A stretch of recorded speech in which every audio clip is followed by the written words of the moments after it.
Okay, it's 1 o'clock. I'd like to call this meeting to order, and the proceedings of this meeting will be recorded and made available on the internet.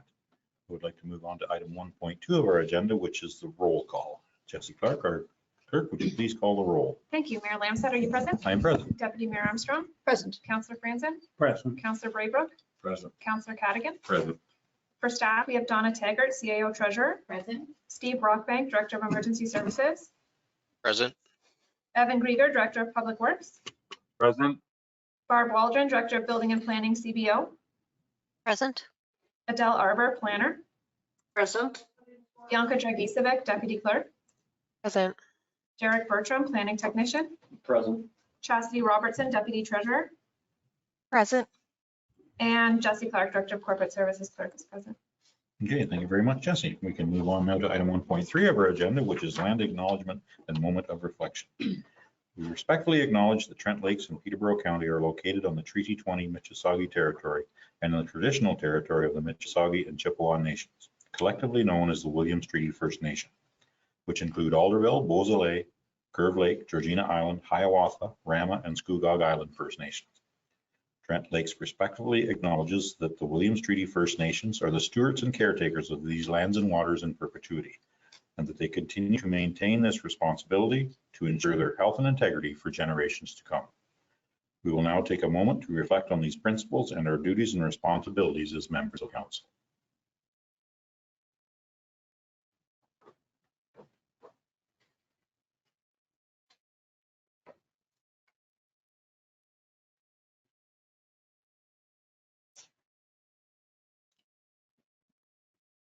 Thank you. Thank you, everyone. We can move on to item 2 of our agenda, which is disclosure of pecuniary interests. If any member of council has a pecuniary interest on an item on the agenda, please disclose it now or anytime during the meeting prior to discussing anything on the item you have an interest in. Councillor Franzen? Yeah, 10.52 water budget. Maybe I have pecuniary interest in that item. Okay, thank you very much. I'm sure Jessie Clark, our clerk, will hand you a form to fill out, and we will ask you to leave at that time. Okay, we can move on now to item 3 of our agenda, which is the approval of the agenda as circulated. I would entertain a motion for same. See Deputy Mayor Armstrong for a mover and Councillor Cadigan for a seconder. Any conversation? I'm seeing none. We'll call for the vote. All in favor? That motion is carried. We can move on to item 4 of our agenda, which is the adoption of the minutes of our May 7th, 2024 meeting. Anyone care to make that motion? I see Councillor Franzen for a mover and Deputy Mayor Armstrong for a seconder. I will call for the vote. All in favor? That motion is carried to adopt the minutes. Okay, we can move on to item 5 of our agenda, which is committees and boards. Item 5.1 is the Environmental Advisory Committee. Speak to that item or prepare to make a motion. Councillor Franzen, go ahead. Motion to receive. Do I have a seconder for that motion? I see Councillor Cadigan for a seconder. Any other conversation? I see none. I will call for a vote. All in favor? That motion has carried. Item 5.2 of our agenda, which is liaison reports for council, boards, and committees. Does anyone have anything they would like to discuss? I'm seeing none. We can move on to item 6 of our agenda, which is our statutory public meeting pursuant to the Planning Act. We have none. Item 7 is business arising out of that meeting that we didn't have. We have none. Item 8 on our agenda was just presentations. Item 8.1 is Randy Mello, Director of Emergency and Shared Services, and Patricia Bromfield, Chief of Paramedics. We have Craig Jones also as the Deputy Chief of Community Programs and Emergency Management for the County of Peterborough. I'm sure one of you would like to speak to this item. Hi, can you hear me okay? Yes, we can. Yep. Patricia Bromfield, and unfortunately, Craig Jones is not here today, so I will be presenting on behalf of paramedic services, including the community paramedics. Thank you very much, Patricia. Go ahead. So just some context to this, we started doing our public satisfaction survey dating back into 2022 as a way to gauge how the community feels about the level of service they are receiving. So the intent with this is to use this metrics to be able to help as another sort of key performance indicator as to what we need to do to make sure that we're meeting the expectations of the communities. So today I'm going to speak with you specifically about the results, survey results of Trent Lakes compared to that of the county and the city. Next slide, please. Just a little bit about who we are. Peterborough Paramedic Services services both the county and the city. We have a population that we deliver service to of just under 200,000 people, with a coverage area of just under 4,000 square kilometers. For base locations, we currently have 5 fixed locations, which include 2 here in the city of Peterborough, which is at Armour and Clonsilla. Our 3rd base is located at Lakefield, 4th at Norwood, and then our 5th at Apsley. We also staff Buckhorn seasonally, which is from April until October. Also excited to let you know that the fall of 2024, we are hoping to see our new facility in partnership with Fire, Kevin Monaghan, our Millbrook location. So we're expected to see that open and staffed by the end of this year. We also, just to note, we've actually already added those staffing hours, and that vehicle is currently responding to calls from our Armour location. Next slide, please. This is just to tell you a little bit about who we are as paramedics. We have 2 different levels that work here in the city and the county. Our primary care paramedics, and then we have our advanced care paramedics. Basically, our advanced care paramedics takes that sort of foundational knowledge as a primary care, and we enhance their level of skill, and they are able to perform additional delegated acts in the community. Some of that includes providing drugs during a cardiac arrest, or some other sort of more invasive procedures in the field. Just to keep us up to best practice and make sure that we're bringing the best care to the residents we serve, paramedics undergo a total of 32 hours every year. So 1 spring, 1 fall that we perform with our base hospitals. So they do a review and they introduce any sort of new ideas, any new treatment plans or any new medications. And then the 2 that we do in service sort of look at our own internal trends as to where we see opportunities to enhance level of education. Next slide, please. Chief Randy Mello has created sort of the pillars, well, he calls them the pillars of paramedic services. So you'll see that our administration team is responsible for creating benchmarks, future planning, budget and financial responsibilities, as well as any reporting that's required to our legislative bodies, Ministry of Health, including our taxpayers and our respective councils. Operations, the Deputy Chief of Operations now is Ryan Maloney. Ryan is basically responsible for everything that paramedics need to do their job and to do it effectively. So he ensures that the equipment we have is safe and it's maintained appropriately, including vehicles, stretchers, some of the devices we use for patient care, etc. Then the next pillar we have is Don Ottinger. He is our Deputy Chief of Professional Standards. And what Don does is he is everything quality assurance. And he's looking at sort of trends and then data to support future training and education needs of paramedics and enhancing scopes accordingly based on trends that we see within our communities, etc. And lastly, Deputy Chief of our Community Programs and Emergency Management is Craig Jones. So new to the community and was introduced in the height of the pandemic in 2020, the province has funded community paramedic programs to provide needs to our vulnerable populations to help while they await beds in long-term care facilities and or to help manage chronic issues and to help keep them at their home safe. And to be able to provide people with resources to make sure that, you know, when they're at home, that they're safe at home and their needs are being met. Next slide, please.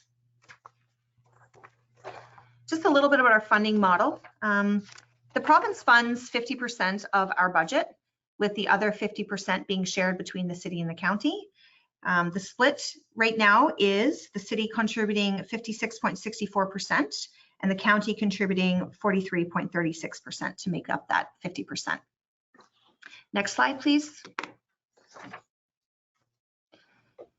So this is our response time performance standard requirements. So this is sort of just one of the metrics that we use to sort of look at our performance, drive future planning to ensure that we're meeting these targets. Basically, this is a legislative requirement that any ambulance service in the province of Ontario must set performance standards and then must report at the end of each year how they measured against those standards. So what you'll see there is 5 different acuity levels. We call them CTAS, which is the Canadian Triage Acuity System. The lower the acuity, the greater the response time target. Now, the bottom one that you see there is our sudden cardiac arrest, which the provincial sets that standard, which is 6 minutes. So the measurement being at 50% of the time, we would respond to a sudden cardiac arrest in 6 minutes or less. I am happy to report that measuring 2023's performance against the standard that we did exceed all targets combined in our city and county coverage areas, except for one call by 3 minutes. And that call was a CTAS 1 call, which would fall into that high acuity between the 1 and 8 minute mark. Next slide, please. What you're looking at here is another graph. This is looking at our response times in minutes and seconds. So just looking at this graph, you'll see that this is just for context, it's the time that paramedics are notified to the time that they respond to the call. This does not account for the time that the call was received at the communication center. Trent Lake's average response time was 26 minutes and 36 seconds, which you can see compared to the county average is greater than the county being 14 minutes and 35 seconds. So I can speak a little bit more on this later on, but just to sort of add a little bit to this, the impacts of propensity to call being more likely in our urban setting, the city. Oftentimes resources are absorbed, and then where offload delay is holding up resources, it makes it very difficult for us to free those resources to get them back to their locations to be able to meet those targets. But I'll speak a little bit more on that when you see a little bit of the times on offload delay. Next slide, please. This just provides a summary of totals, so our summary of all pickups. 2023, Peterborough or PCCP responded to 41,828 calls. Now that accounted for an overall increase in our call volumes of 2.26%, which is lower than the average we've seen year over year for the last 5 years. Normally we see an increase in call volume that is about 3.87%. In comparison of those total calls in 2023, Trent Lakes experienced 674 calls, or 1.69% of that total call volume. Of the total Trent Lake calls, 40% were lower priority, or what we call a code 3, or needing a prompt response. 56% were code 4 or urgent calls, and 2.82% were standby calls. So just speaking back to sort of that coverage and how we allocate resources. Where we see gaps in coverage, we do send units to position themselves, we call it standby, to make sure that they have as much of a catchment area that they can while being mobile. Next slide, please. So this one, I'll take a little bit of time to explain, but this is what we are seeing with offload delay. This is our summary.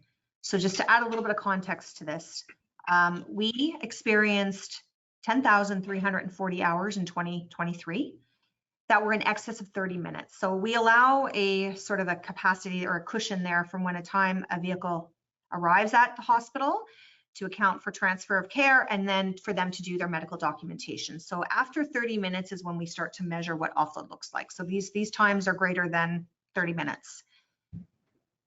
So just in the way of equivalency, this is about 1.2% of our staffed hours, or 9 FTEs for 2023 that spent time at hospital caring for patients once we arrived at that facility. For a little more context to this as well, this is not a problem that is unique to Peterborough Regional Hospital. This is something that is an international problem, and then we're seeing it across Canada. What I would like to highlight, though, is that we are working closely with PRHC to decrease these times, and I'm happy to report, I just pulled these numbers today. Late last year, our 90th percentile was just under 2 hours of time that each unit would spend in hospital, that's PRHC specifically, on offload delay. Looking at this year, 2024, we're seeing that the times are decreasing by minutes, which is very exciting. And our 90th percentile to date is currently 45 minutes, just a little over 45 minutes. So this comes with a lot of, closely connecting with PRHC and introducing strategies such as like fit to sit, where we bring in patients that have a lower acuity, where we offload them into the waiting room as opposed to waiting with them. PRHC is working really closely at introducing some new innovative strategies to start to decrease these times in hospital. We share with them how impactful this is for us with being able to service the residents in the community, and that is where our risk lies. So they have been fabulous as partners, and I'm hoping next year when I'm before you that I'm able to report improvements on these numbers. Next slide, please.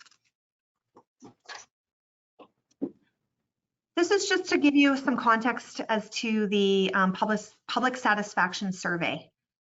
So if you see the graph on the left, potentially you're right, but it's the previous 12-month call volume distribution. So you'll see that our total call volumes, Trent Lakes accounted for 2%. For the survey response distribution, Trent Lakes accounted for 7%. So for our participation, our survey participation, we had a total of 240 responses across the city and the county, which means that 17 residents in Trent Lakes responded to this survey. Next slide, please.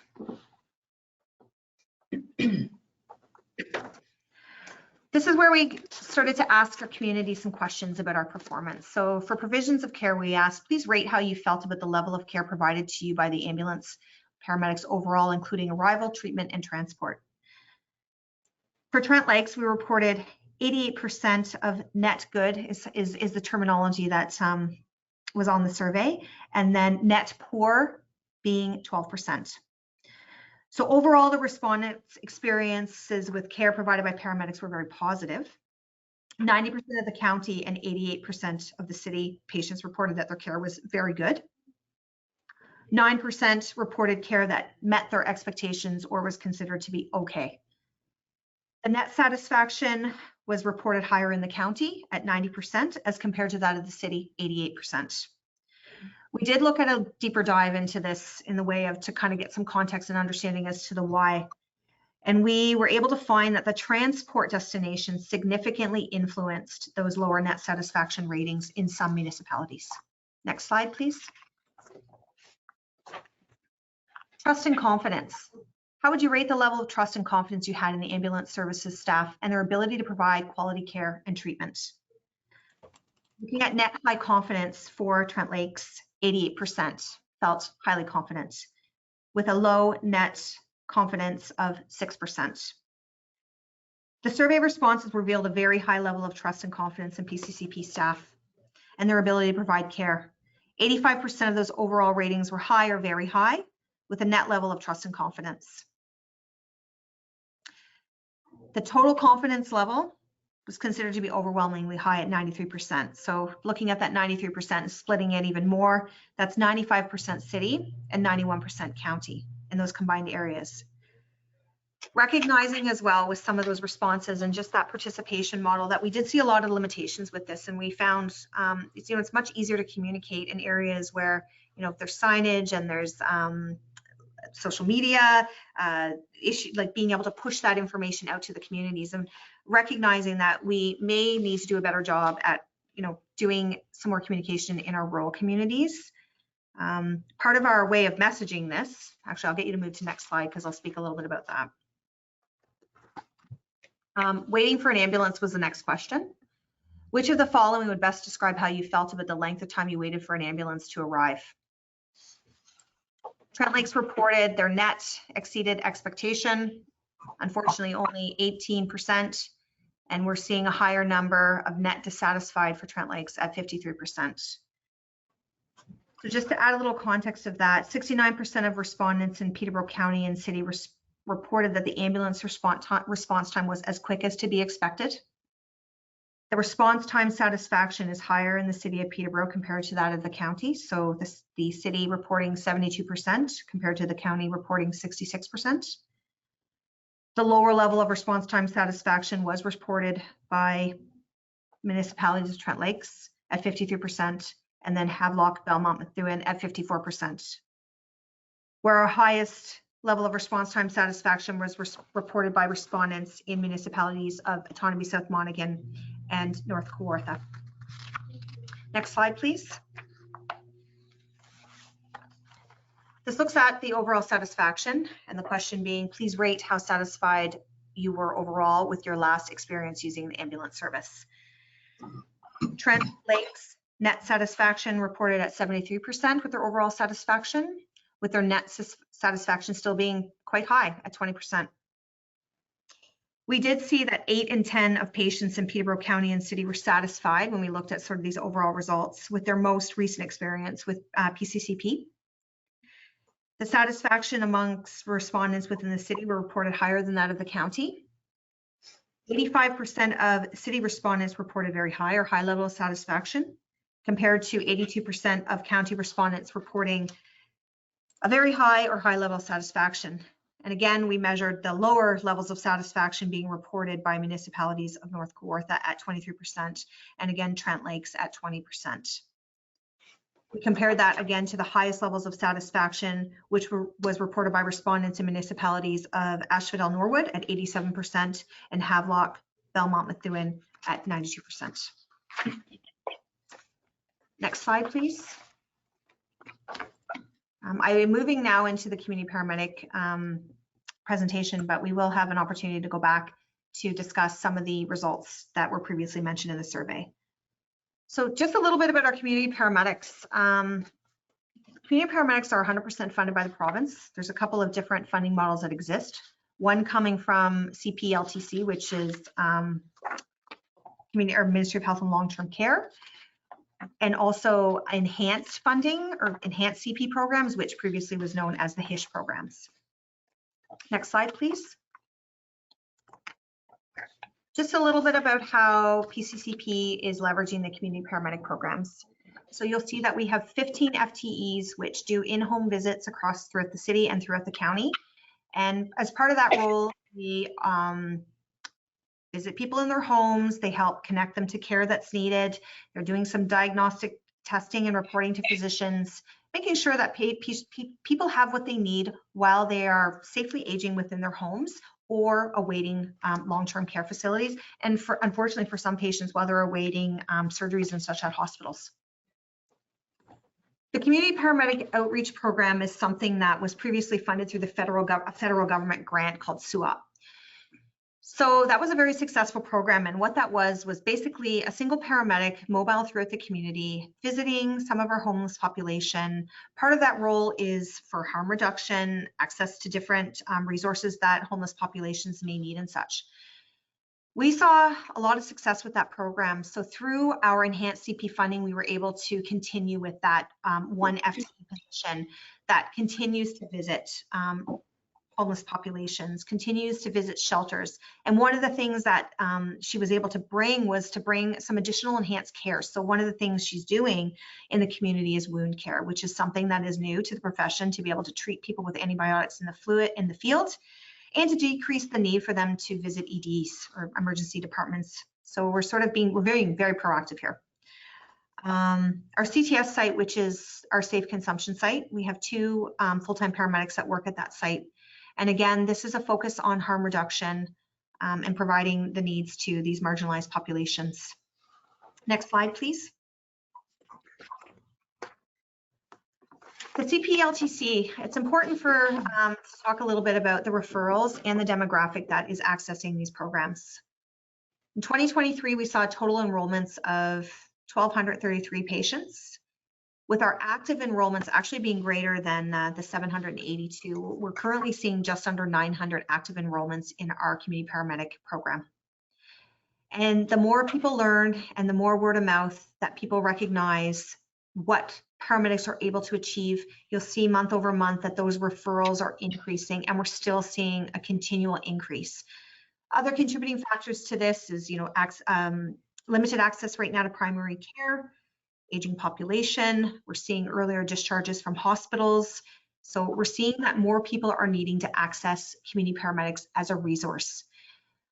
Just one thing to note here, it costs $8 per visit for a community paramedic to go into somebody's home and spend that time, whether it be 30 minutes, 45 minutes, up to an hour for some, to be able to do some testing with them, have a conversation, educate them on managing some of their chronic illnesses and such. But we're seeing a lot of success. One of the things that we're not, because it's in its infancy, so we're not seeing great data. So we don't have a lot of great ways to measure how successful this is in decreasing the 911 side of things and also decreasing the ED transports or unnecessary ED transports. Anecdotally though, we see those numbers. So we're seeing year over year, there's a decrease in our 911 calls. We are attributing that to the community paramedic programs. It's just, we don't have a great way yet to measure the success of these programs. So working towards improvements there. Next slide.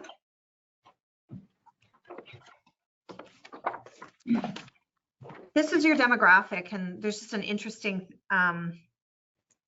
assumption, or I guess it's a quantifiable data that we're seeing. The people that are accessing our programs range between the age of 70 to 89. But we did see a noticeable trend that's emerged with a higher enrollment of females as patients compared to men.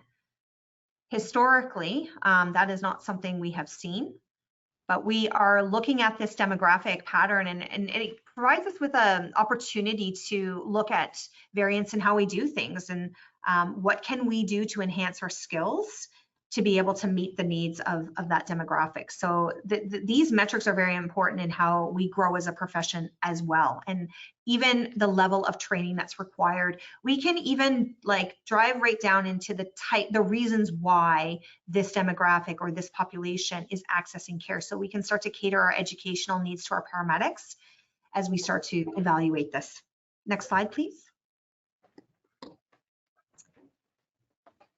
This is just a pie graph to show you, and for context of the impact of the community paramedics. So clients by region, so rural community paramedics are seeing 36% in our rural communities compared to the 64% in our urban communities.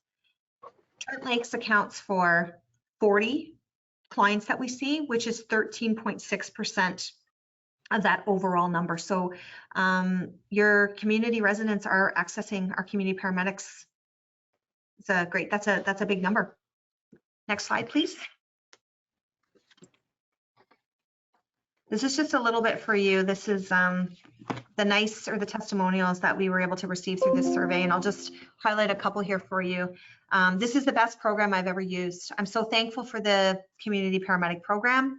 These paramedics really have shown they care about me and my well-being. When they see my readings and are concerned about me, they phone me to make sure that I am doing well. The fact that they provide details with my doctor makes my life so much easier. Very good advice on medical care, very helpful explaining medical problems. I was able to avoid a trip to Emerge when I was experiencing congestion. That was just allergies. The paramedic team is always there calling if any of the numbers are out of normal range. I am extremely impressed with the service you provide. Keep up the good work. Next slide, please. This is just a general idea so you can see sort of how embedded we are in the community and the partnerships that are required to have a successful program such as the community paramedic program. Some of our partners help with our referrals. Some of our partners are the resources we refer our clients to. That may be in the way of additional care that may be required. Some of that may be educational material or content that a client may need, such as diabetic clinics and such. So we're not doing this alone, and it takes, well, what is it they say, that term? It takes a village to raise. It takes a lot of partners to make this program successful. Next slide, please. Some of those testimonials that I had mentioned, just it comes to the sort of complexity of the services that we provide. One of the things that we do for some of the patients that we're not able to see daily or regularly, we monitor them remotely. So we're able to have touch points with them. They do an assessment, they do their vital signs, we've educated them and shown them how to use these tools. And then we can look at things on a screen. And part of that is, do we see trends? Part of that being, do we need to send a community paramedic out to see that person? Do we need to make a phone call, ensure that they're not feeling symptomatic? Do we need to send an ambulance to that residence? So it's a great way to have that overview. In addition to that, we do cardiac monitoring, we're doing blood glucose testing in the field, other diagnostic testing, including prothrombin times or blood thinning times, some A1C testing, which is also done through blood draws. We do home safety scans to make sure that patients have what they need in the way of, do you need walkers or lifting mechanisms to get in and out of the bathtub, things on their bedside rails. So we can engage occupational therapists and such to come in and help do those assessments as well. We work with them for referrals for community partners. And also with the pandemic, one of our scopes of practice is being able to bring the vaccinations to them.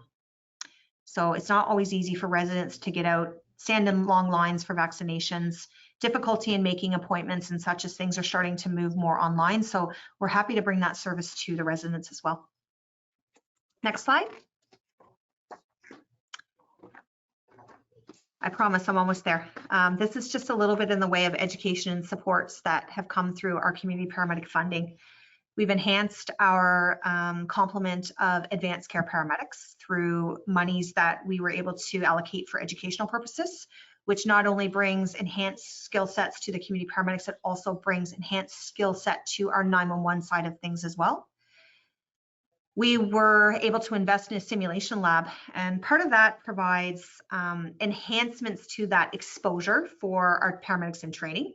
Also, as we educate, we can make situations and scenarios as real as possible. This also helps us with return to works, especially post occupational stress injury and such. So we can put them in an environment that's not forward facing, but still provide them to that exposure to ensure the readiness for returning to the 911 or forward facing roles. But lastly, I just wanted to highlight Charlie. Charlie has been probably one of the most successful things we've invested in, and Charlie is our facility dog, our service dog. If you have not had an opportunity to meet Charlie, please reach out. We'll be happy to bring Charlie out to meet your staff and just sort of walk around, allow people to pet him or pet her. She loves treats, but Charlie brings a great deal of joy to our team, and we're finding just her presence alone is helping even with just our wellness and that initial sort of where we react or we respond to, as opposed to react to, we respond to paramedics who have just dealt with a difficult call or a difficult scenario through the CP world. So a lot of people reach out to have visits with Charlie. And next slide is opportunity for questions. And thank you for your time. Thank you very much, Patricia. Great presentation. We do appreciate that community paramedics. I see them vans all over the place in Trent Lakes. So I do understand we do have 40 people using that service. So thank you for that. I will pass it to members of council to have any questions or comments. Seeing Deputy Mayor Armstrong, go ahead. I was waiting to see if anybody else put their hand up first. Thank you, Marilyn. Thanks so much, Patricia. First of all, I'd like to congratulate you on your pretty recent promotion as Chief of Paramedics. So terrific on you. And I know that the department will be in good hands following Randy's retirement. Secondly, thank you for talking about the numbers on the survey. It certainly gives directional information, but I think we have to remember that where are my numbers? When we have 17 responses out of 674 calls, it's a very small number. And often the only people that do respond are those that were dissatisfied. So take it with a grain of salt, I think is what I would suggest. The question I do have is, do you look at, in conjunction with your call numbers, the calls for our own emergency services here in Trent Lakes? Because we know that about 70% of all of our calls are medical. And I know that there are some agreements in terms of response time, but I'm just wondering about the integration of those calls and the rationalization. If you could speak to that a little bit, please. Through the chair, I'm not sure I understand the question, but I will try to answer in the way of how we can break things down. So when we do look at our performance metrics, we do look at each municipality and then comparing response times, proximity to where we would locate an ambulance, and it helps sort of to help drive what makes sense with our deployment model. So for example, one of the biggest challenges that we currently have with offload delay times that have been increasing year over year, as well as aging population, increasing call volumes, we see higher call volumes occurring in our urban setting, so the city. So oftentimes when our ambulances respond to calls, they transport to Peterborough Regional Health, then they're held on offload delay. So with a higher call volume in the city and then in prolonged times in the ED, it's really, really difficult for us to position our vehicles or allocate our resources, move them around so that we're getting the best or optimizing our coverage. Is this, am I answering or am I off? Am I cold or am I hot? Okay. So really what we need to do, and this is something that we see, so I'm talking now about system and system performances. We really, really need to see improvements with our offload times.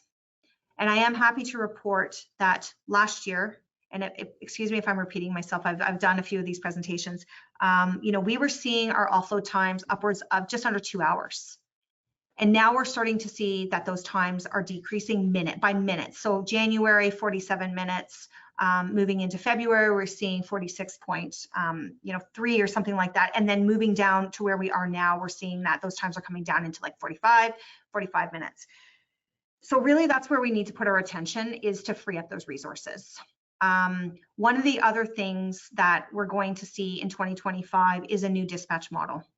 So with a new dispatch model, we're going to be moving away from those acuity, or how they currently dispatch calls. We have 2 different acuities. So we have our code 3s, which are our lower priorities. Then we have our code 4s, which are our sick patients. So in 2025, the province is introducing a medical priority dispatch system. So when we start to look at how we determine acuity levels, instead of putting people into boxes, and this is sort of a research-driven thing, for a code 3 or a code 4 response, now we're looking at a model where it allocates like 5 different priorities. So those previous response time targets that I showed you earlier on are going to change, because what we know is that despite people needing to call 911, not everybody needs to have an ambulance run lights and sirens. In fact, we know that by not having the ability to allocate our resources based on the most urgent needs, that we are not able to get the right resource to the right patient at the right time.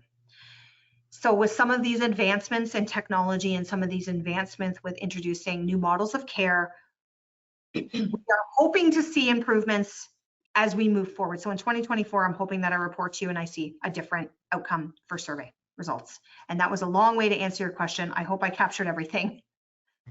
No, that was great. Thank you very much, Chief. Okay, any other comments or questions?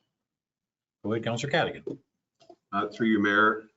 I think the glaring issue that I'm seeing here is response time to Trent Lakes being 26, 27 minutes. Is there any plans to address that?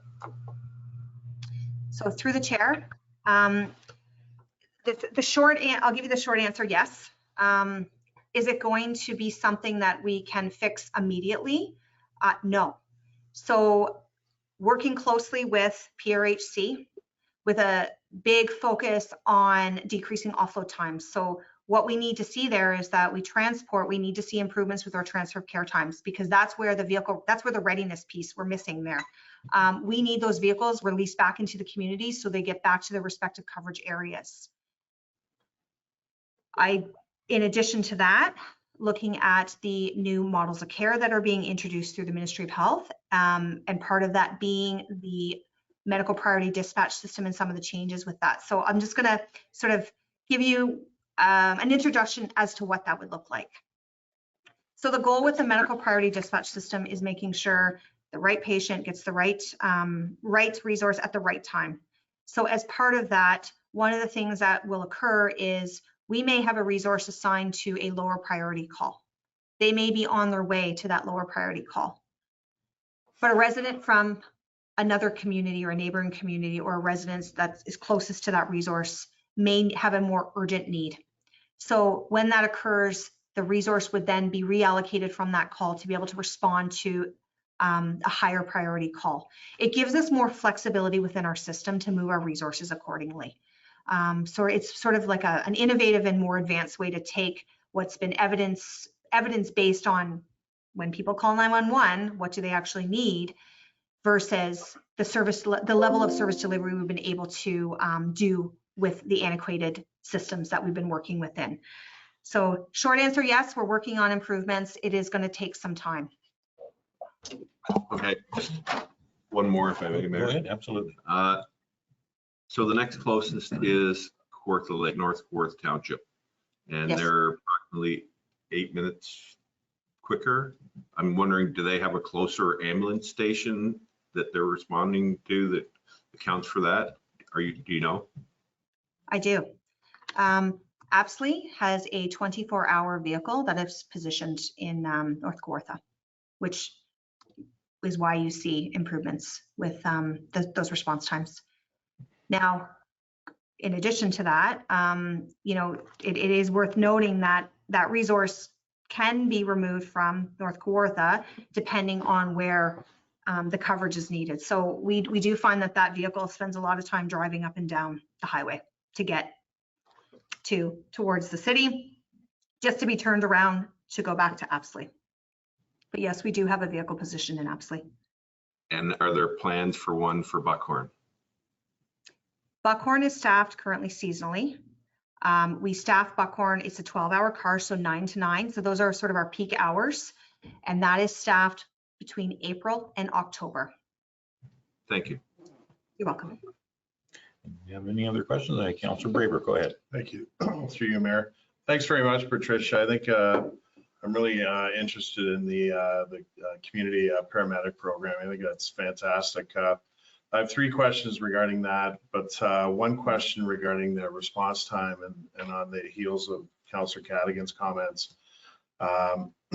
What can you see our municipality, how can we assist to improve the response time short of having a dedicated paramedic bay that who knows may be coming down the pipe? So is there anything else that we as a municipality can do to assist with response times, education, or whatever else? Well, I'm happy. I mean, we do look at things through a master plan. So being proactive, looking ahead and looking at the coverage needs for the community. We're always happy to advocate to position a vehicle in Buckhorn year round, if that's something, but again, that would have to go before council for approval. We are working on public education, when to make the call, but I'll be happy to share with you once sort of, because we're kind of in this flux where there's a lot of change coming down the pipe. So when we get there, I would be happy to engage you for public education so that we can sort of push that information out to the communities. But unfortunately, and just to know, one of the reasons why people access 911, which it makes it difficult with public education, so you always want to be careful. If they don't have access to primary care or they don't know what to do, often 911 is the first call that they make. So we're always careful when educating the public, especially in a system as such in the way that we currently operate, to make sure that they know that even as a last result, if they need to access 911, that we're always going to respond. So there's a little bit of a, tough waters to navigate, because you never want to make people feel like, hesitant to call 911 when they feel that the need is there. We don't want to create a sense of hesitancy where they feel like they don't know what to do. So as we advance, I'll be happy to share some opportunities. Thank you for the question. Okay, any questions? Yes, thanks. Just 3 regarding the community paramedic program. Am I right in assuming that the program is staffed by current active paramedics who are responding to, let's say, 911 calls? No. So through the chair, our community paramedics are by appointment only. So with our provincial funding, they don't have the capabilities right now to respond to 911 calls. And I'm sorry to jump ahead, but I am going to jump ahead a little bit because that is a model that we are looking at to enhance our coverage. So we see opportunities with enhancements to our medical priority dispatch system with having the ability for community paramedics or a hybrid of sorts to respond to residents in the community and determine the true priority of that call. Can it wait? Do we need to continue with a resource coming? Is this something that can be referred to a community paramedic? So there are opportunities and we're working towards what that would look like. Right, Councillor Graber? Thanks, through you, Ray. That just fed right into my other question where I was asking if there are any plans to expand and perhaps hire program-specific paramedics. And I'll ask my last question. What's your capacity for enrollments for the community paramedic program? So in 2023, we were targeting 1,000. So we knew that we had capacity to meet the needs of 1,000. But what we're looking at now is, and we need to dig a little deeper, is what the enrollments look like, the length of time for where it's suitable to have a person, because I mean it's very subjective to the client that we serve. But we're starting to dive a little bit deeper. How long does it take to discharge? What are we doing? How long does it take us to see patients? So we're trying to figure out a standardization, if you will. So we have 960 spots available, given that Trent Lakes is at 40 right now. Is that accurate? I'll be happy to let you know we are at full capacity, and the more people know what we do and the more word of mouth, the referrals are coming in fast and furious. Almost so much that we're having a hard time with actually keeping up. So that's where we're starting to look at that standardization piece and how long are we spending with clients? What are our needs versus wants? So diving a little bit deeper into that in our service delivery. Thank you. Thank you, Mayor. Okay, thank you. Any other questions or comments? I'm seeing none. I just have a comment. I thank you guys very much. Very professional people when you're on a scene with you many times. We have the luxury here in Trent Lakes and in North Kawartha of having very few roads and lots of luscious forests, and we pay for that with longer response times. It's unfortunate, but that's just part of being in a very rural community. I thank you very much for your detailed presentation. Patricia, look forward to talking to you soon. Thank you. Thank you so much. Okay. Thank you very much.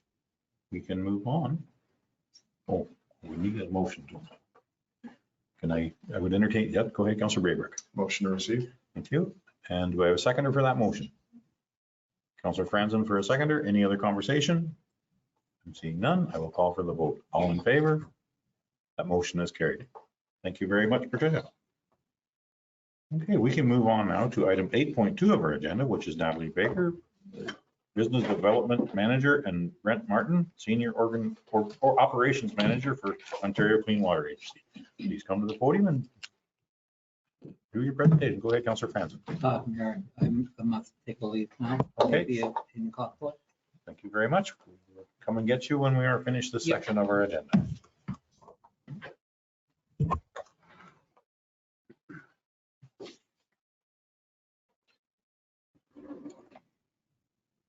So, Madam Clerk, will you be proceeding through the slides as I go? Or can I? Upstairs, though. Yep. Oh, okay. Yeah. So good afternoon, Your Worship, Council and municipal staff. My name is Natalie Baker, Business Development Manager with the Ontario Clean Water Agency, and it's so nice to be here again today. Today we also have Brent Martin, Senior Operations Manager for your facilities, as well as Nick Larson, I believe is here virtually. He is the Director, Business and Asset Management Standards. I'm going to keep them both on their toes today by directing any of your difficult questions to them at the end of this presentation. Next slide, please. So today I'm going to begin with an overview of the regulations and reporting background in Ontario and what the requirements are for the water facilities owned by the municipality. I will then go over the annual reports that include both Section 11 and Schedule 22 of Regulation 170 and the results for 2023. We will then do a brief review of the operations in 2023, as well as look at the capital recommendations for 2024. Next slide, please. So before we dive into those annual reports, I wanted to take a step back and just provide some background information on the Ontario Acts and regulations. I'm sure you have all of this information memorized from my presentation last year, so I will try to keep it as brief as possible. If you can believe it, 30 years ago, there was actually only 2 acts to regulate drinking water systems in Ontario: the Ontario Water Resources Act and the Health Protection and Promotion Act. This was up until the Walkerton outbreak happened in 2000, and as a direct result of that incident, the Safe Drinking Water Act was implemented in 2002. From that act, a few regulations were implemented in 2003, the Ontario Regulation 169, which outlines the acceptable drinking water quality for various parameters such as arsenic, fluoride, lead, and nitrates, and we are going to look at some of those results in the reports that we look at later. Then Regulation 170, which outlines the drinking water requirements in terms of treatment, chemical water sampling, operational tasks, continuous monitoring equipment, and compliance reporting. A very important factor for all drinking water systems are for certified operators to operate them. Certification criteria is outlined in Ontario Regulation 128. So all of these were implemented in order to provide that multi-barrier approach to provide safe, clean drinking water to the public.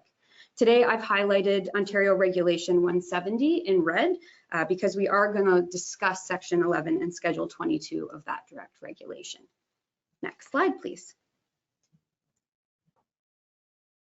So moving on to the 2023 reporting requirements, there are 3 main reporting requirements outlined in Ontario Regulation 170.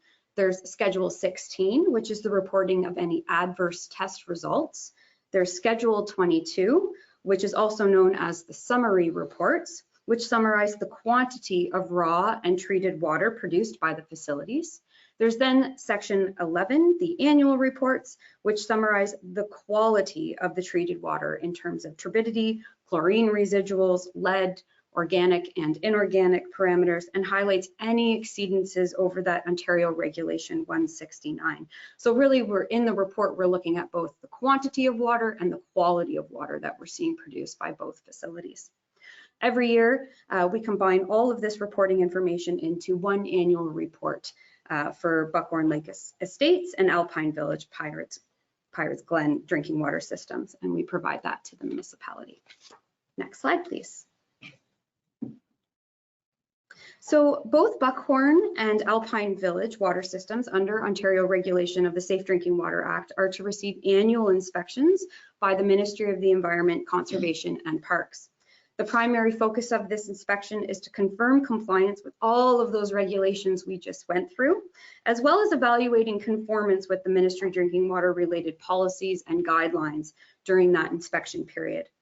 The ministry utilizes a comprehensive multi-barrier approach in the inspection of water systems that focuses on the source water treatment, distribution, monitoring components, as well as management practices. So I'm very happy to report that in 2023, both facilities owned by the municipality received a rating of 100% by the Ministry of the Environment, Conservation and Parks. So over the past 8 years, we've had a total of 16 inspections by the MECP. 13 all received 100%, with only 3 falling slightly below that, but still over 96%. Moving to the next slide. So the reporting requirements for Schedule 22, the summary reports, is to present the latest quantity data, as previously mentioned, and is broken down to both raw water and treated water categories. So for raw water, the average daily volume, in this case groundwater, over the years compared to that permit to take water limits. And that permit to take water outlines the maximum water taking for each individual well, and in some cases the total amount of water taken. The same comparison is then made for the maximum daily volume, which is the maximum amount of water that can be taken during a single day during the year. For treated water, the average volume is compared with the municipal drinking water license, which outlines a rated capacity for each individual system. So for your reference, Schedule 22 begins in each report under the title Flows, if you do have the report in front of you, or page 3 in the annual report. Next slide, please. So as you move through both reports, you'll see multiple graphs for both raw and treated water data. This graph here gives us a great visual on how Buckhorn Lake Estates drinking water system is performing with regards to rated capacity. So here we have the average monthly flows along with the maximum monthly flows compared to that municipal drinking water license, so that total capacity. For reference, that total capacity in the municipal drinking water license is 393 cubic meters per day.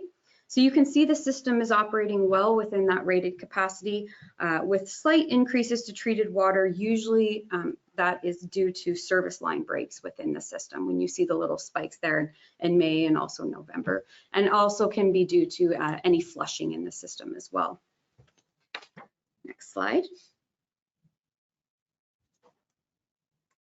So this graph, once again, for Buckhorn Lake Estates drinking water systems, and shows the annual flow comparison from 2013 all the way up to last year, so 2023. You can see that there have been some spikes throughout the years, but the total flow has remained fairly consistent with a gradual increase in usage over the years.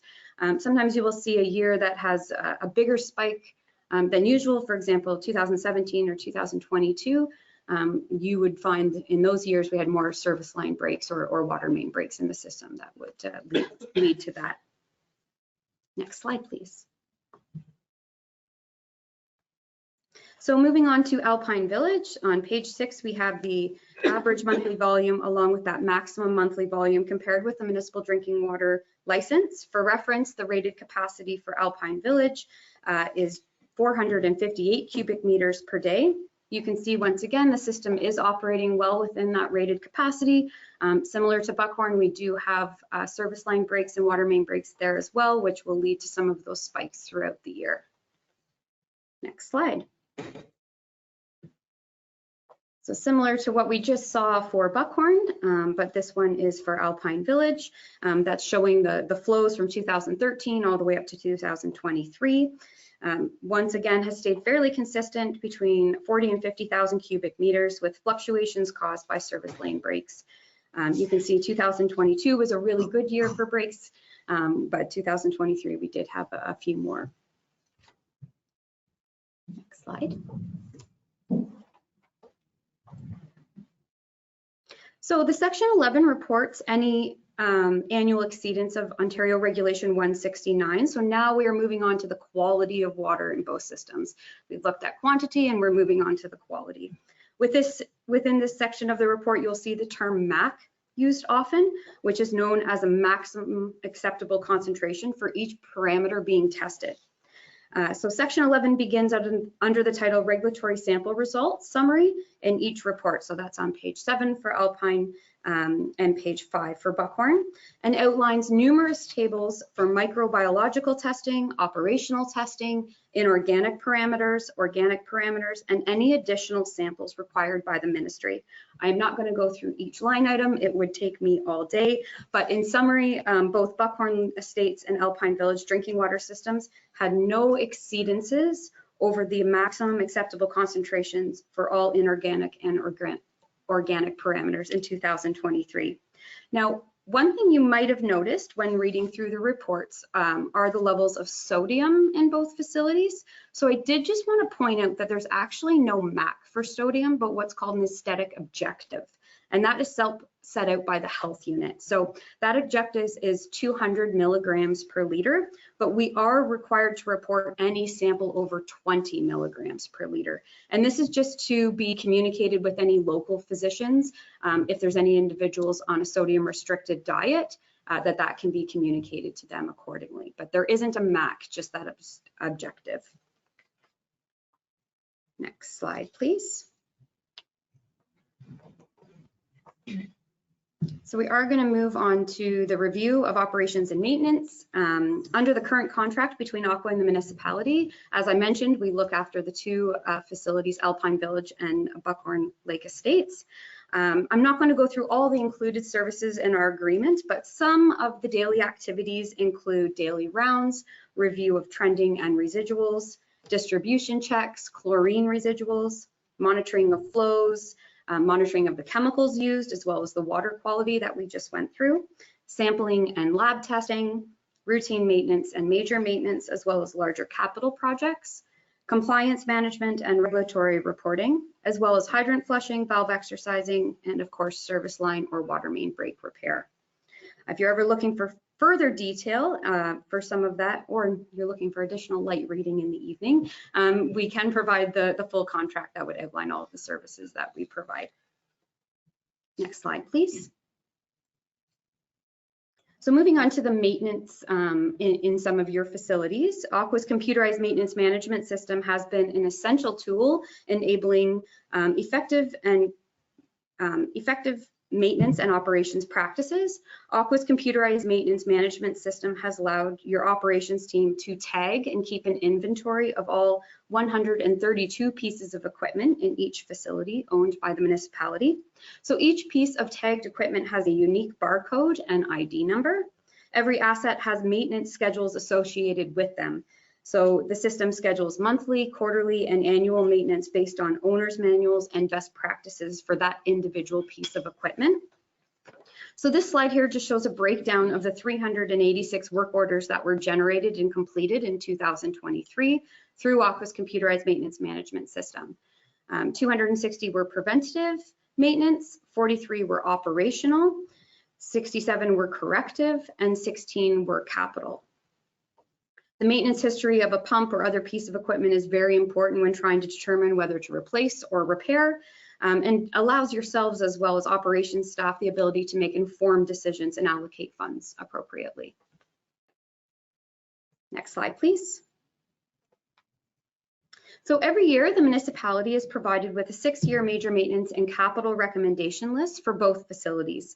The list is created using a combination of information such as operational knowledge and experience working in the system, engineering design, and information from that computerized maintenance management system that I just described, as well as the end of asset life cycle. The document contains requests for equipment replacement and repair, as well as an explanation as to why that's being recommended. For example, if the replacement relates to compliance or health and safety. The table in the slide represents the different reasons why a recommendation may be made, and then we provide a level of priority in the request. So you can see on the legend on the slide that would either be high, medium, or low priority, which has a year associated with it, how many years we could push back a project. Once submitted, we wait for approval from the municipal budget for those projects, and then work closely with your staff to coordinate and complete that approved work. Next slide, please. So in 2023, Aqua completed multiple capital projects on behalf of the municipality, some which included a water box and rod replacement in Alpine Village, a high lift pump and drive replacement in Buckhorn Estates. In addition to the capital projects, we did have a large number of service leak repairs. We had a total of 8 in Buckhorn. In addition to those 8, we had 2 full service replacements there as well. And then in Alpine Village, there were 2 service leak repairs. Next slide. So moving on to 2024 and referring to the major maintenance and capital recommendations for 2024 outlined in the water budget report in 10.5.2. I'd like to start the slide with making a minor correction. Under Buckhorn Lake Estates, the slide says $88,800 was recommended. There was a revision and I picked out the old number, so I do apologize for that. The correct number under Buckhorn is $100,700. So you will see that correct number represented in the CAO's report later on. So we've suggested well cleaning and inspection for both facilities, chemical pump, spare pumps, distribution flushing and filters in both facilities. There's also a recommendation for a backwash control update and disposal system design and permit amendments. Based on the service line repairs that we have been seeing over the last few years, we've also put in $50,000 for both facilities to be accommodated for any future repairs in 2024, as well as additional funding for any unplanned equipment failures. So in addition to these recommendations, Nick Larson, who I introduced earlier, and his team are currently working on an update to the formal asset management plan to more truly reflect the expenses that we're seeing on an annual basis, to not only equipment replacement, but the distribution repairs as well. So he would be able to answer any questions associated with that, but I believe he would be back once that report's completed to give a full overview of what his team has updated. So next slide. So that today concludes my presentation. We've gone through the regulations as well as Schedule 22 and Section 11, those annual reports, and looked at the results of those reports. We certainly value the partnership that we have built here with the municipality of Trent Lakes and look forward to working with you in the future. If you have any difficult questions, we'll send them off to Brent and Nick now. Well, thank you very much for your presentation. Anyone on council have any questions? Go ahead, Councillor Braybrook. Thank you, through you, Mayor. Thanks very much for the presentation. Just a quick question for your graph there on page 13 of your presentation. I think it's page 74 of our agenda. So the preventive is 260. Is that 260, I guess, calls for service, for lack of a better? No, so through your worship, I guess I said I would direct that off to you, so you can go ahead. Okay, through Mr. Mayor. So that would be 260 preventative work orders. So those are work orders that are programmed into the system and they generate automatically. That includes monthly work orders, annual work orders, and those are preventative on, could be for sampling, it could be on a certain piece of equipment. Does that answer your question? It does. Let's change your oil and grease. That's right. Yeah, exactly. Just one more. So the corrective at 67, it's more of the infrastructure. As you're repairing, you're getting calls for, I call them calls for service, calls for repair. As you're encountering all these issues and whatnot, are you building it as a new infrastructure that would resist any future breaks, or are you replacing infrastructure with up-to-date, that could cut back on let's say the water main breaks and that sort of thing that would resist? Is there any sort of technology? Through you, Mr. Mayor. So a lot of the breaks will replace it with a whole new section from the curb stop to the water main where we can. We try not to disrupt the road. Like I know both systems have had the roads repaved recently, so we try not to. We do where we have to, but a lot of the existing pipe has been there for 30, 40 years, and we use a higher quality pipe that we put in when we do those repairs.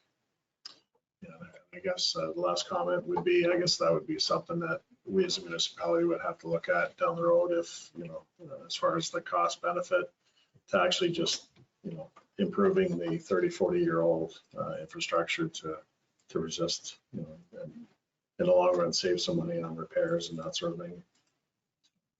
Thank you. I think that's part of our asset management. We got to make sure we have a little bit of money put away and they have reserves and ready to do things like that. Hey, any other comments or questions? I'm feeling bad that I don't think Councillor Franzen had to leave for that part of it. I think it's the next part of it that he needed to leave for. Any other comments or questions? I'm seeing none. I thank you very much for that. A very detailed report. I like the fact that we do preventative maintenance because when you don't, it costs a fortune in the end. Thank you. I would entertain a motion to receive that. Deputy Mayor Armstrong, go ahead. Motion to receive. Okay, do I have a seconder? I see Councillor Cadigan for a seconder. Any other conversation? Seeing none, I'll call for the vote. All in favor? That motion has carried. Thank you very much for that. We'll go and get Councillor Franzen for 3 minutes. We're going to cut Derek down to 3 minutes.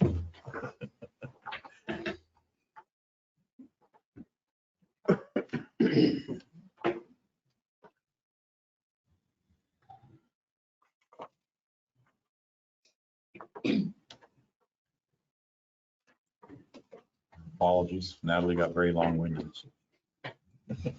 No, that was a very good report, thank you. Okay, we can move on now to item 9 of our addenda, which is delegations. We have none. We can move on to staff reports, which is item number 10 on our agenda. 10.1 is public works. We have none. 10.2 is recreation facilities. We have none. 10.3 is fire and rescue emergency services. We have none. And we can move on to 10.4 is building and planning. 10.4.1, Derek Bertram, our planning technician. Would you like to speak to this item, please? Thank you, and through you, Mayor Lambshead and Council. Today we have two appraisal forms for consent applications B424 and B524 submitted by Jamie Hofling of One Community Planning on behalf of Denny DeRucci and Kevin Biles for the creation of a new private right-of-way. The purpose of the application is to improve the method of access to several parcels along Philrick Drive along Fire Route 89 at the end of Philrick Drive. The adjustment to the fire route shall effectively improve 5 waterfront lots and shall mitigate the impact of an existing private right-of-way that is in close proximity to the lake. Staff have reviewed the application and recommend that council supports the consent application for the creation of the private right-of-way with the following conditions attached to the MAF. Thank you. Okay. Thank you very much, Derek. Anybody have any comments or questions? See none. I do have a comment. It's great to see that road moved away from the water. Yes. And it's a considerable amount. I don't see any It is. dimensions there, but I think that would be good if that's supported by council. Okay. Anyone prepared to make a motion? I see Councillor Franzen. Go ahead. I'll make a motion in support and include the recommendations made by staff or conditions laid out by staff. Okay, thank you. Do I have a seconder for that motion? See Councillor Brayburke for a seconder. Any other conversation? Seeing none, I will call for the vote. All in favor? That motion is carried. Okay, we can move on to item 10.4.2 of our agenda, which is Derek Bertram, our planning technician. Can you please speak to this item? Thank you. Through you again, Mayor Lambshead and Council. There are 2 more municipal base appraisal forms for consent files B4124 and B4224 submitted by Agent Carrie Stevenson on behalf of Steve and Shannon Brockbank. The intent of the application is to sever 2 lots from the property known municipally as 113 Sugarbush Boulevard. The proposed lot 1 is currently developed with a dwelling, garage, and pool house. The proposed lot shall have an area of 2.64 acres and road frontage of approximately 197 feet.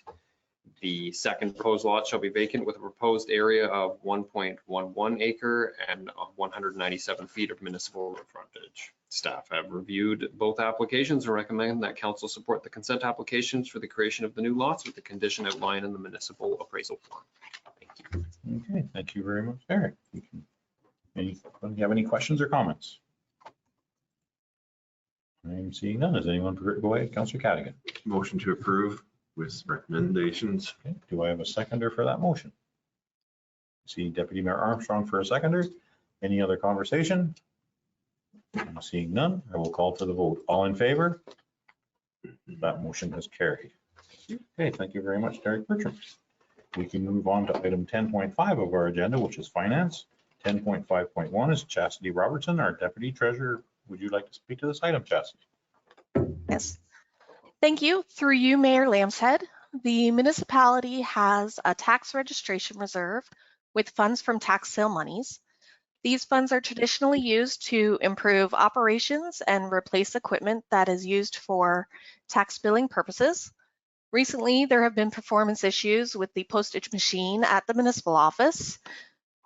Therefore, I am recommending that council receive the report on replacement of postage machine from the Deputy Treasurer for information, and further that council approve the use of tax registration reserves in the amount of $4,066.34 for the purchase of the IX-5A mailing system from Office Connection to replace the current postage machine. Okay, thank you very much, Chastity. Does anyone have any comments or questions for Chastity? I see Councillor Cadigan. Go ahead. Motion to approve. Do I have a seconder for that motion? See Deputy Mayor Armstrong. I just want to say I think it's fantastic that staff have been stepping up and folding envelopes and stuffing envelopes in lieu of that machine. So thank you very much for that. Any other conversation? See none. I will call for the vote. All in favor? That motion is carried.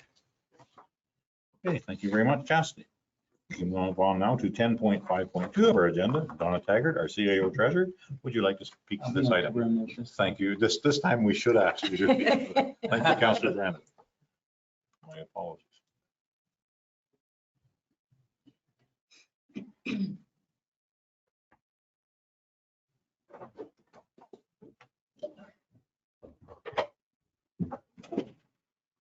Okay, Donna Taggart, can you speak to this item, please? Thank you, and through you. So before you are the 2024 proposed water budgets for the Alpine Pirates Glen and Buckhorn Lake Estates water systems.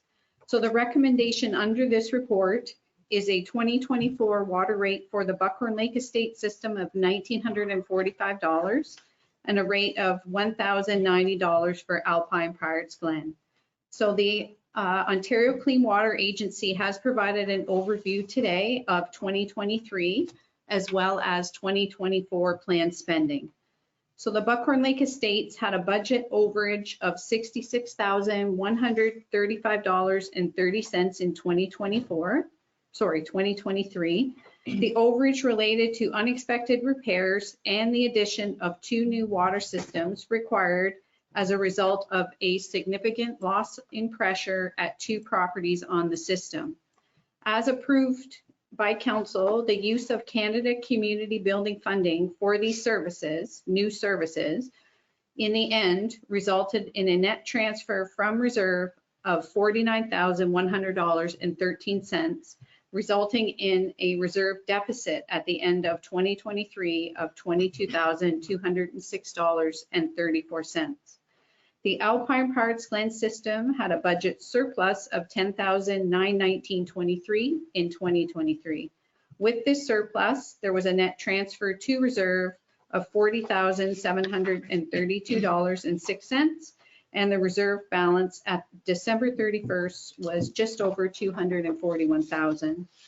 So the 2023 water budget presentation included a recommendation to investigate the installation of water meters at both of these water systems.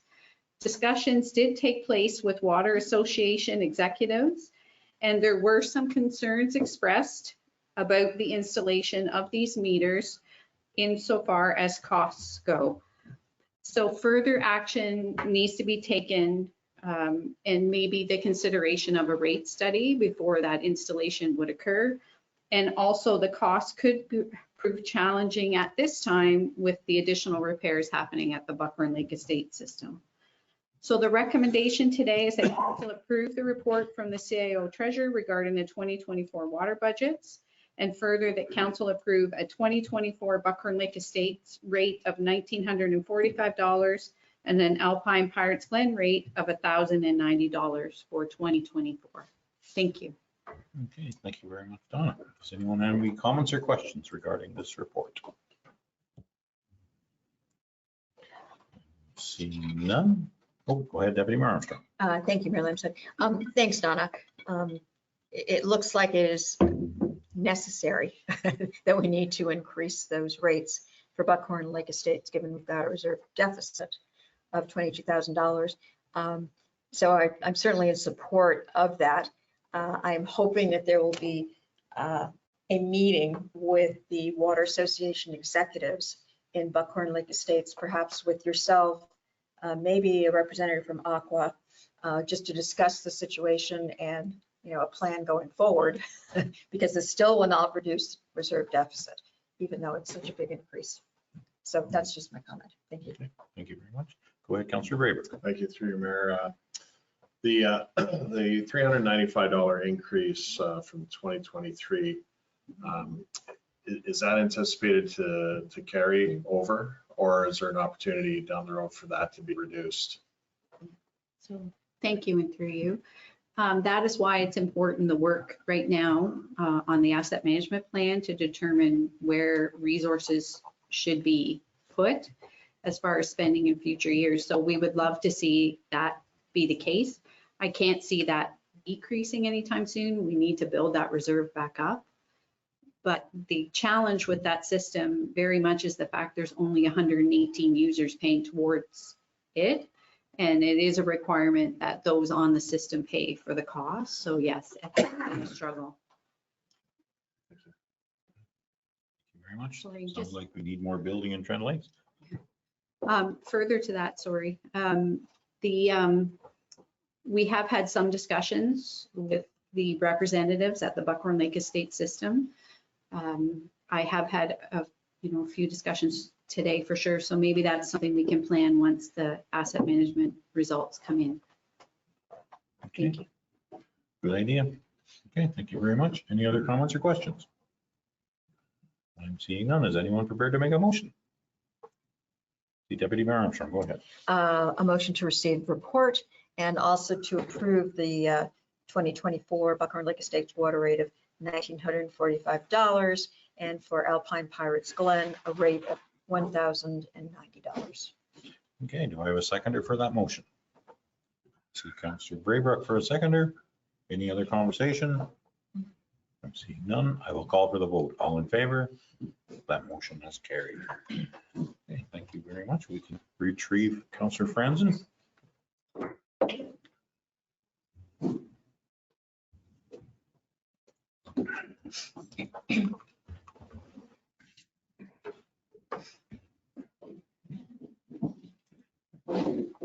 Thank you.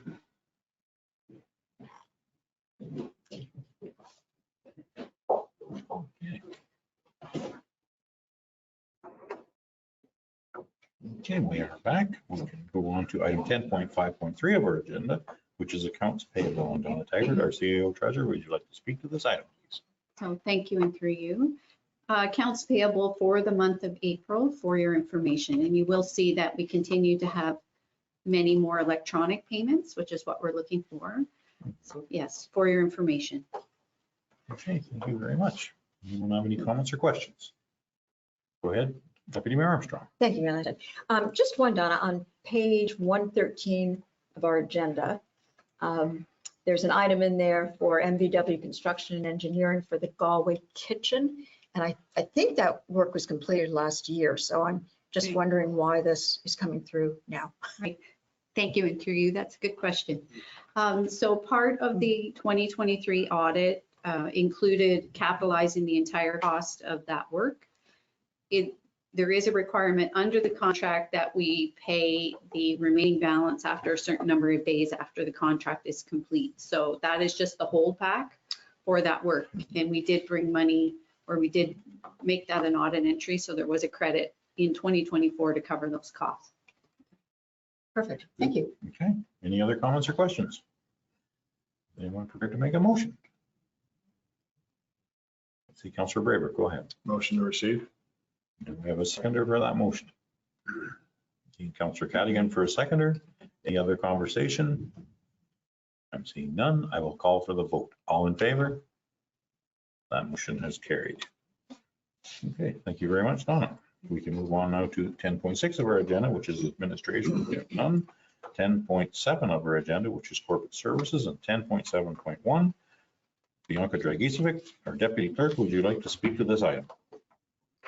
Thank you, and through you, Mayor Lambshead. Before you are the council expenses for the month of April and the remainder of March for council's authorization. Thank you. Thank you very much, Bianca. Anyone had a chance to look at that, and anyone prepared to make a motion or a comment?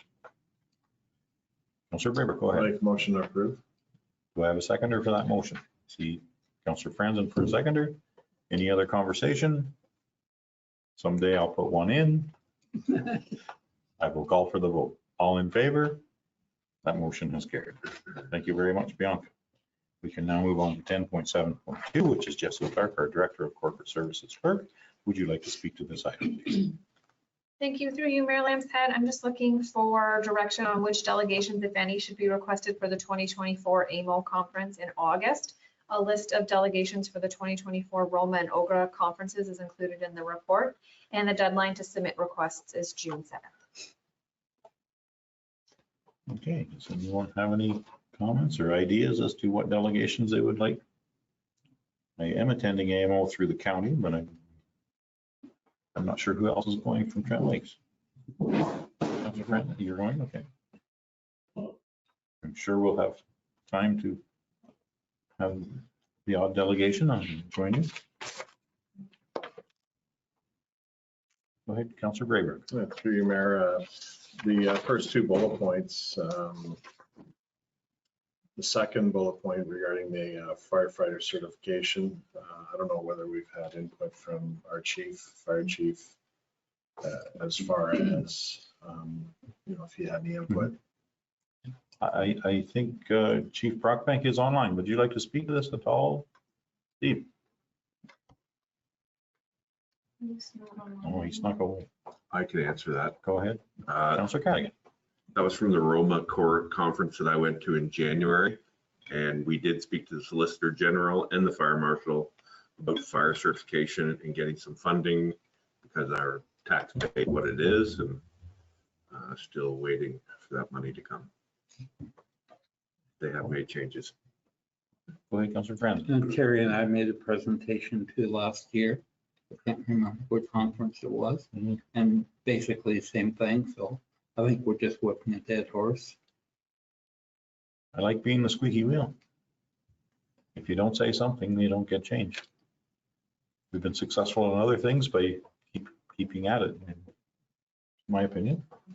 Go ahead, Councillor Braber. Thank you. Through your mayor, on the heels of your comment there, I'd support whichever squeaky wheel you want to present. As you say, it's important to keep going back to the trough until if we let it die, then there's no moving forward with anything. So Okay, well, we can make that a recommendation that we talk to the Solicitor General regarding firefighter certification and the costs thereof, because we are certainly incurring costs. As you see, our training budget is going to be expanding exponentially over the next few years, I'm sure. And do we have a little bit of time? I'm going to call you Clerk. Sound good. Go ahead, Councillor. I think we should deal with the aggregate as well. The municipality doesn't receive adequate monies from the province to maintain our roads from the aggregate percentage that we received. And I believe we don't receive anything from Crown land, and that should change. That is a good idea for a delegation, sir. Go ahead, Councillor thank Braber. you. Through you, Mayor. I attended the OGRA conference in May, and I did have an audience with the parliamentary assistant to the Minister of Infrastructure, and I did present to him as far as speaking to that specific issue, as far as us having 38 aggregate businesses in our area, and it does take its toll, and we're not basically compensated for the additional and I guess the quicker degradation of our roads. So and he did mention OSIF, and I believe it's that there was money available for that. So it's something that we could possibly pursue. Okay. It's a decision of council. If you'd like to present, I'm certainly willing to do that. Yeah. We were successful, what, 6 years ago, 5 years ago, 7 years ago? Sometime now, start to blur a little bit, where we increased our rate per ton from 6 to 12 cents. And I think it's certainly time that we should be increasing that a little bit. I don't want to say the words that come to mind because a lot of our country gets shipped away somewhere else. Go ahead, Councillor. My understanding that one truck is like having 500 cars on the road, the wear and tear on the roads. Okay. Do we want to make that presentation? Okay, I think we'll make that presentation as well. Okay, any other presentations and ideas? We only have a few days to get back to Jesse with one if we have something that pops into our mind when we're in a more relaxed state. Go ahead, Deputy Mayor. Thank you, Mayor Lynch. Maybe just a clarification under the infrastructure funding and delegation. There have been many calls for AMO and others for a review of provincial municipal funding and service provision and rationalization around that. Is that what that delegation is or was? No, that's You get the delegation. Yeah, it was a presentation that I presented it with the assistance of our staff, Evan Grieger. it was just mainly an overview to the parliamentary assistant, just telling them that this is what we're dealing with as a municipality with our 38 aggregate companies. And the prices have doubled, basically educating the PA as far as how much the prices have doubled. And not only that, it's we're having to repair the roads more frequently because of those additional roads or sort of additional aggregate trucks traveling our municipal and county roads. So it was more that, we're paying twice in materials as far as just the regular maintenance. And then the additional, it's almost, you double that just from the wear and tear on the roads from all the trucks that, that we're saturated with aggregate trucks and that sort of thing. So it was more saying that it's doubling our cost and, we're looking for some sort of assistance as far as budget and that sort of thing. Some increase in their grants and things. Go ahead, Deputy So Mayor. that's a different topic. I think what I was raising was the whole movement to try and get the province to relook at the services provided by municipalities versus the province and how the funding streams work to support those. So if we could reinforce the need to do that, I think that would be worth our while. I agree 100%. I think it's very important to stress that we are straining our relationships with ratepayers to try and generate enough funds to keep up with capital projects for infrastructure projects that really should be more of a provincial and federal responsibility rather than a municipal responsibility. So, these roads go everywhere. They don't just go through Trent Lake. So it's more of a responsibility of other layers of government as well. Well, I agree. We should put that presentation in. Yeah, and if I could just add, I think most of the work has been done by AMO. We can just look at some of their letters, et cetera, and build the delegation from there. So I don't think there's very much work involved for staff. Okay. This could be a very busy AMO. I think the county has 4 or 5 we're going to do as well. We'll take Peter along. Okay, enough delegations for everyone to be okay with? Okay, we would need a motion for same, I think. If we want MNRF or, is that what we're looking at, this folder? Well, that's aggregate. Okay. No, maybe just so you could refresh your memory what we just discussed just a little bit. Thank you. Yep, it was that the staff requested delegation to the Solicitor General regarding firefighter certification, the MNRF regarding aggregate money, specifically regarding Crown land permits, and the Ministry of Infrastructure regarding services of municipal and the provincial for infrastructure funding. Okay. I would entertain a motion for same. I see Deputy Mayor Armstrong. Motion for same. I see Councillor Francis for a seconder. Any other conversation? Just thank you for that eloquent synopsis. I will call for the vote. All in favor? That motion is carried. Yeah, thank you very much. Now we have 10.7.3 on our agenda, which is Jesse Clark, our Director of Corporate Services and Clerk. Would you like to speak to this item, please? Thank you. Through you, Mayor Lambshead. Ralph Butts is requesting to purchase the road allowance adjacent to their property to merge with it to address existing encroachments of a frame, dock, and shed. While this road allowance does lead to water, it is not currently used as an existing public access to Crystal Lake, and there are other boat launches accessible to the public in the area. The proposal to sell only a portion of the road allowance would maintain an access point to the water, and the sale of this land would not impact the existing width of the road allowance as is indicated in the historical deeds. There'll also be an easement as the driveway to access the two properties to the east crosses over the portion to be sold. The typical process for the sale of road allowances is to have the applicant retain an Ontario lands appraiser to have the road allowance appraised. In this circumstance, due to only a portion of the land being sold, it is proposed that the municipality sell the portion of the road allowance and the adjacent shoreline road allowance for the current price for shoreline road allowances, which is $7.50 per meter squared plus HST. So staff are recommending that council support the application to purchase a road allowance from Ralph Butts, that council approve the purchase price for the sale of the road allowance and the adjacent shoreline of $4,220.25 plus HST, and that council direct staff to proceed with the application process and advise the applicant they will be responsible for all costs. Okay, thank you very much, Jesse. Does anyone have any comments or questions regarding that file? Go ahead, Councillor Franzen. I did meet with the Buttses on Friday. They asked for me to meet with them. They explained their application. It seemed to make a lot of sense to me, and I would support it. Okay, is that a motion? So that's the motion. Okay, we have a motion to support. Do I have a seconder for that motion?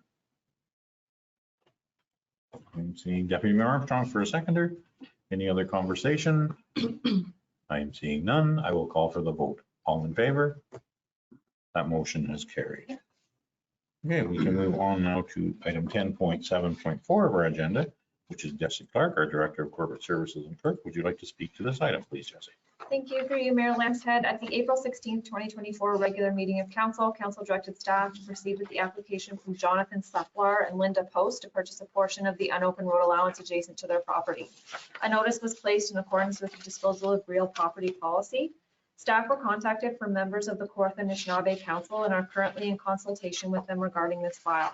At this time, staff are recommending that the file be deferred until the completion of the Indigenous consultation.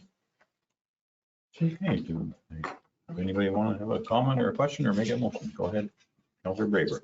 Make a motion to receive and defer. Okay, do I have a seconder for that motion? Councillor Cadigan for a seconder. Any other conversation?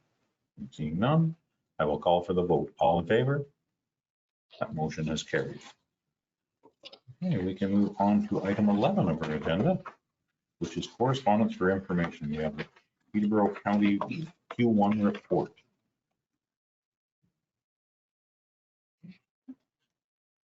Kind of an in-depth view of what the county's doing and planning and helping, and I think we'll get more of these as time goes on.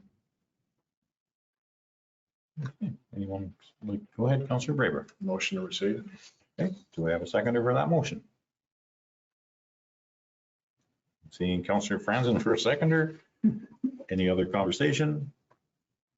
I will call for the vote. All in favor? That motion has carried. We can move on to item 12 of our agenda, which is correspondence for action. Item 12.1 is help end the national housing affordability crisis. Would you like to speak to that item? Go ahead, Councillor Franzen. Motion to receive both pieces of correspondence. Okay, I have a motion for both. I have a seconder, Deputy Mayor Armstrong. Any other conversation? I am seeing none. I will call for the vote. All in favor? That motion has carried.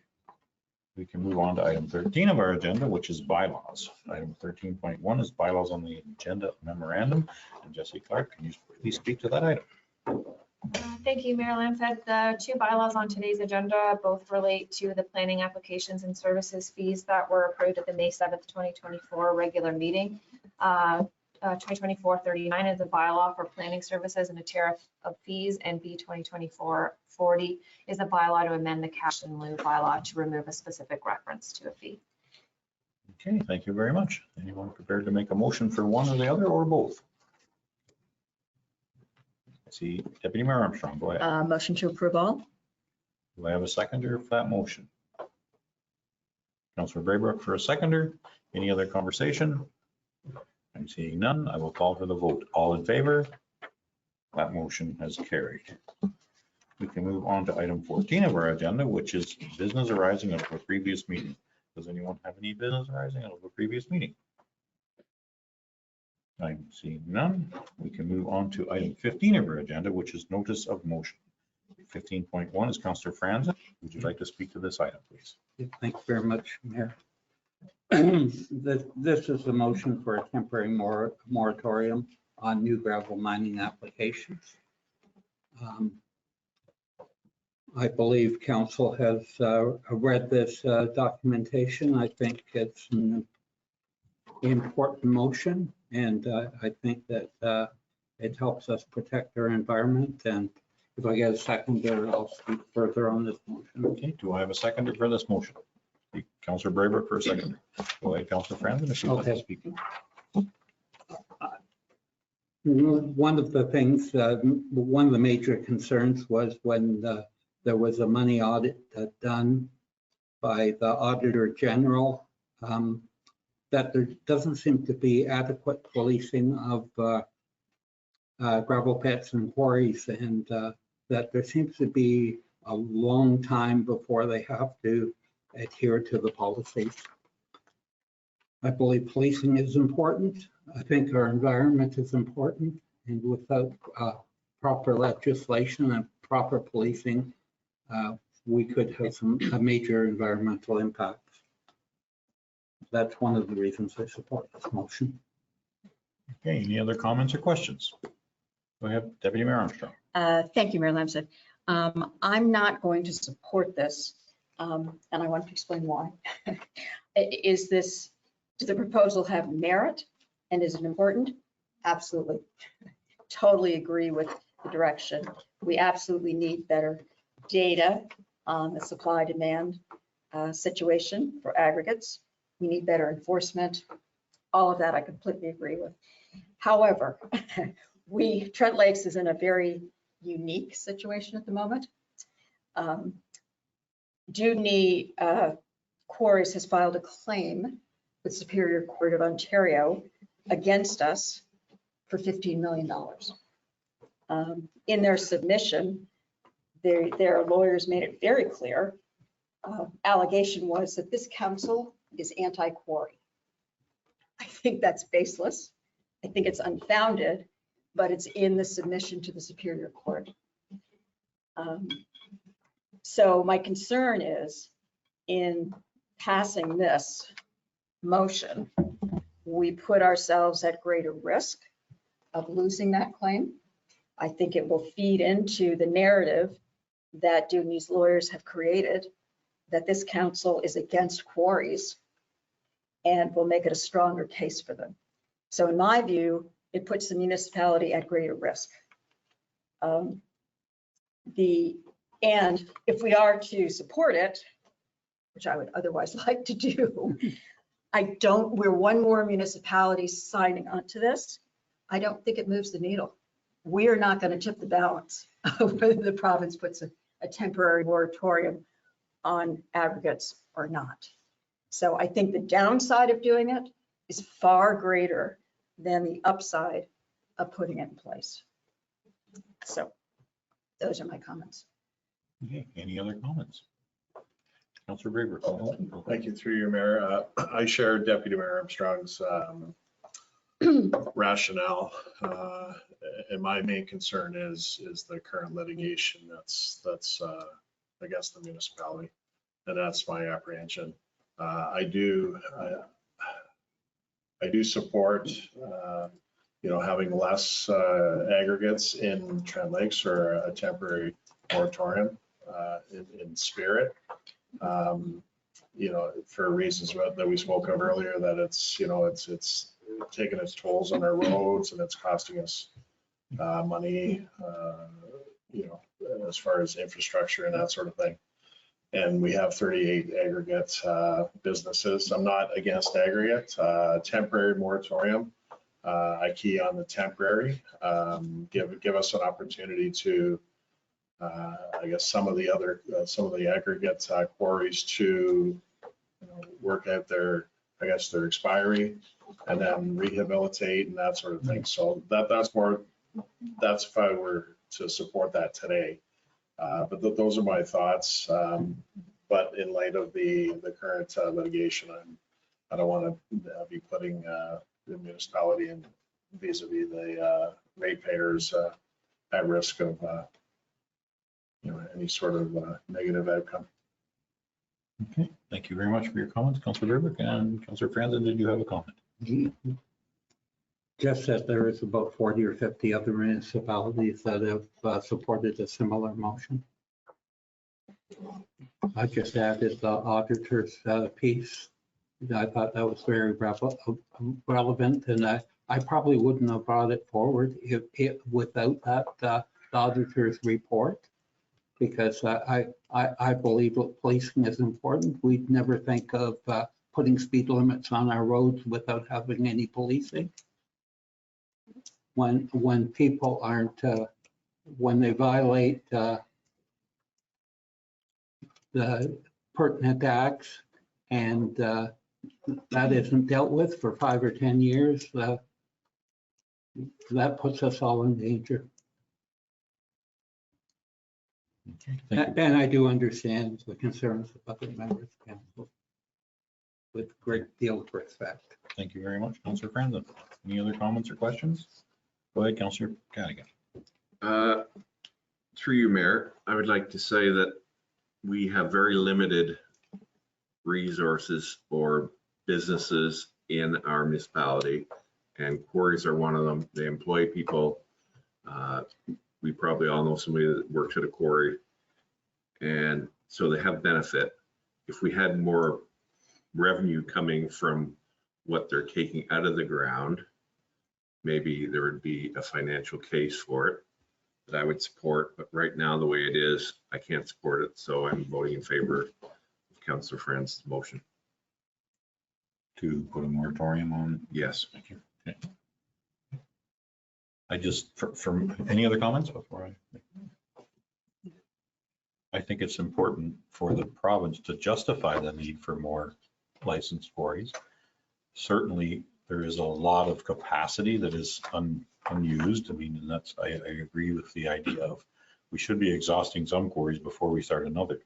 And I don't think that that is anything that's even on the radar. So, but for myself, in light of our present situation legally, I would have a very hard time supporting this at this time. This is a great motion, Councillor Franzen, but for me, I find it difficult to jeopardize our ratepayers' financial stability because of at this time. So it's just a comment. I'm going to, any other comments?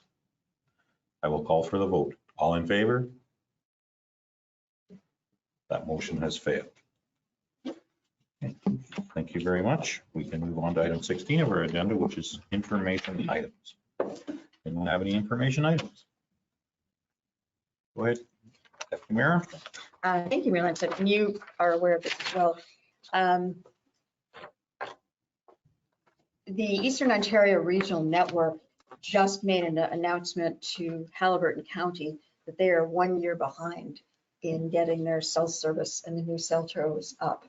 And so we followed up, and indeed, we are in the same situation. So just to give everybody a current status, we have 4 towers, cell towers these are, in the municipality that have all been upgraded to 5G, I believe is the current standard. I'm not techie. And there are 6 new ones planned for our area, one of which should be completed in 2025, which was the original target date. And that's the one, I believe, at Flint's Corners. And the other 5 are now delayed to 2026. So while we have been promising people they would have coverage by March of 2025, it looks like that is now delayed 1 year.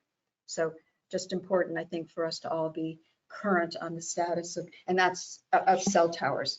That's just the cell tower side, not the broadband expansion, which is being done by Bell. And last I heard from them, they were still on track for March of 2025, installing fiber optic cable.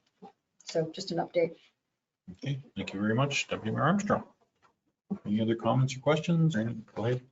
For information through you, Mayor, Upper Trent Water Management Partnership had a meeting on May 13th with delegates from the Muskoka watershed to discuss the possibility of having a watershed council for the Upper Trent. So Muskoka representatives explained exactly what they do. One of the things they do is every 5 years produce a report card on the status of the lakes in their system, basically to let people know what's happening as far as invasive species, contaminants in the water, what have you, water levels as well. I can't say that there was much decided at the meeting, but there's definitely a desire to go forward with the Watershed Council for the Upper Trent. That is good to hear. Any other comments or questions? Go ahead, Councillor Franzen. Yeah, there's a summer supper at the Galway Hall, the 29th of June at 5 p.m. It's one sitting only. The cost is $25. And I believe we're putting the information on our website. And also on the 15th of June, there's a Heritage Day at the rink there in Buckhorn. And it should be a good day. Yeah. My wife's making her spring rolls. I'm heading there. Well, thank you. Thank her for that. Okay, thank you for the updates. Greatly appreciate it. Any other comments? Go ahead, Councillor Braber. Through you, Mayor, June 1st, Saturday, 5:30 at Lakers Hall is the cold dinner, cold ham dinner. So please come out. Tickets are available on their website, Lakers Hall website. So it should be good. Thank you. Thank you for that information. Okay. We can move on now to item 17 of our agenda, which is our closed meeting. I would entertain a motion to go into close.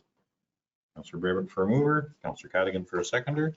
We're 17.1. We are going into closed under the Ontario Municipal Act, Section 239(2) to discuss a proposed or pending acquisition or disposition of land by municipal or local board, possible potential disposition, and D, labor relations or employee negotiations, wage review, and F, advice that is subject to solicitor-client's privilege, including communications necessary for that purpose, potential disposition consultation.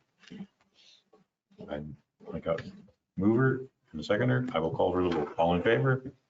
That motion is carried.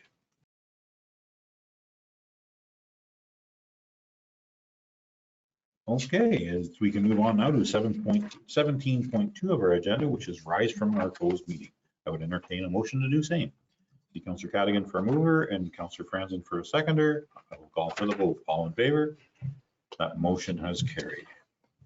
We can move on to item 18 of point 1 of our agenda, which is adoption of the minutes. Here to make that a motion. See Deputy Mayor Armstrong for a mover, Councillor Cadigan for a seconder. I will call for the vote. All in favor? That motion has carried. We can move on to item 19 of our agenda, which is the adoption of the confirming bylaw. Item 19.1 is our confirming bylaw. Entertain a motion. Councillor Franzen for a mover, Deputy Mayor Armstrong for a seconder. Any other conversation? Seeing none, I will call for the vote. All in favor? That motion is carried. We can now move on to item 20 of our agenda, which is a motion to adjourn. Would anyone like to adjourn? See Councillor Cadigan for a mover, Councillor Braber for a seconder. I will call for the vote. All in favor? That motion is carried. We are adjourned. Thank you very much, council. Thank you very much, staff. Thank you for everyone in the virtual and physical gallery.